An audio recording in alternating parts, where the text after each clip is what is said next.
जब शेफाली का रिश्ता आया तो शेफाली के पिता ने लड़कों वालों से पूछा, अगर उनकी कोई डिमांड हो तो बता दे। लड़के वालों ने कहा, नहीं नहीं, बस हमें अच्छी लड़की मिल गई वही काफ़ी है, हमें कोई दहेज नहीं चाहिए। शेफाली भी बहुत खुश थी, चलो उसको कितना अच्छा प्यार मिला, वरना आज के दौर में बिना दहेज के शादी कौन करता है। शेफाली की शादी बिना दहेज के खुशी खुशी संपन्न हुई थी, जिससे उसके घर वाले भी बहुत खुश थे और दामाद और समधी की तारीफ करते नहीं थकते थे।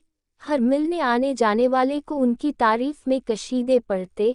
इधर शेफाली भी खुश थी, अभी शादी को 1 महीना ही हुआ था तो रिश्तेदारों का आना जाना लगा रहता था और सबको ये बात बताई जाती थी कि हमने तो बिना दहेज लिए शादी की, जबकि हमारे बेटे को कितना दहेज मिल रहा था, पर हमें तो अच्छी और खूबसूरत लड़की चाहिए थी बस, इसीलिए हमने लड़की देखी, दहेज नहीं। शुरू में तो शेफाली को ये बातें आम लगती थी, पर उसे हर बात के बाद और हर रोज ये बात सुनने को मिलने लगी।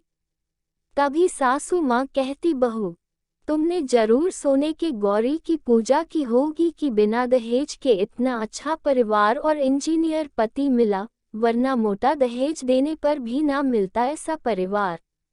अब हमें ही देख लो, कितना दहेज देके तो हमने अपनी बेटियों की शादी की, तब जाके तो अच्छा परिवार मिला, वरना इस जमाने में हमारे जैसे लोग कहाँ। दोनों नंदों का भी वही हाल था, हर बात की एक बात की, हमारे तो भैया और माँ बाप का दिल देखो कितना बड़ा है, जो एक पैसे ना लिए आपके घर वालों से, आपको तो सब फ्री में ही मिल गया।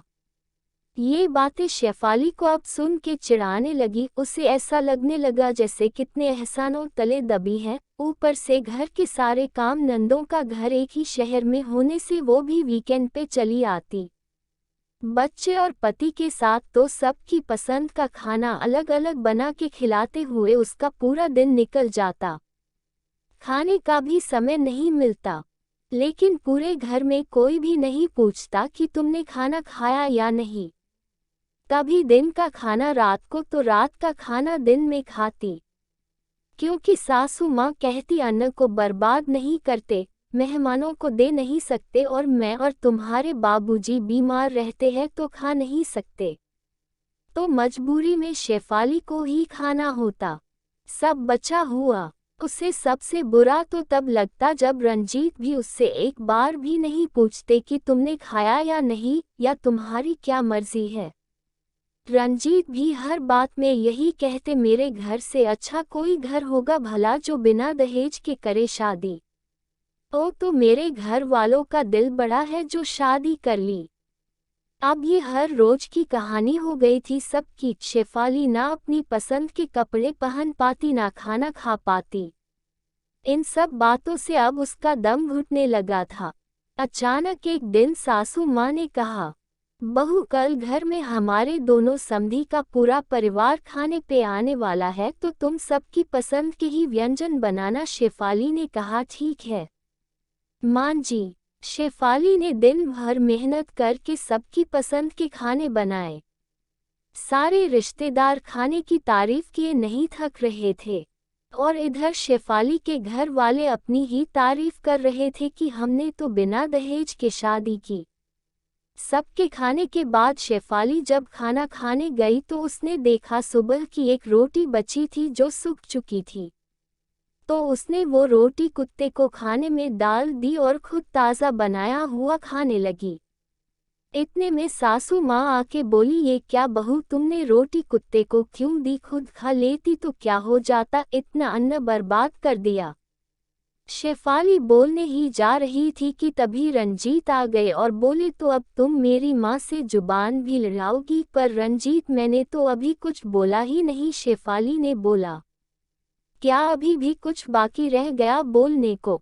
रंजीत ने बोला, पर रंजीत तुम बिना बात जाने इतना क्यों गुस्सा हो रहे हो?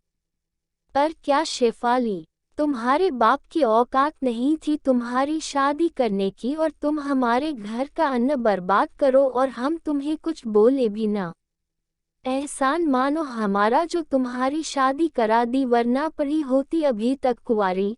बस बहुत हुआ, बहुत सुन चुकी मैं आप लोगों की बकवास। इतना सुनते ही शेफाली का गुस्से पर काबू ना रहा। उसने रंजीत को बोला, अब अगर एक भी शब्द बोला तो अच्छा नहीं होगा, और रही बात मेरी शादी की तो भूल गए हो तो याद दिला दूं, शादी हम दोनों की ही हुई है, खाली मेरी नहीं। रही बात बिना दहेज की तो तुमसे मेरे पापा ने पूछा था, कोई मांग हो तो हमें बता दीजिएगा, क्योंकि मेरे घर में दहेज देना और लेना दोनों ही काम नहीं होते और ये कानूनी भी जुर्म है।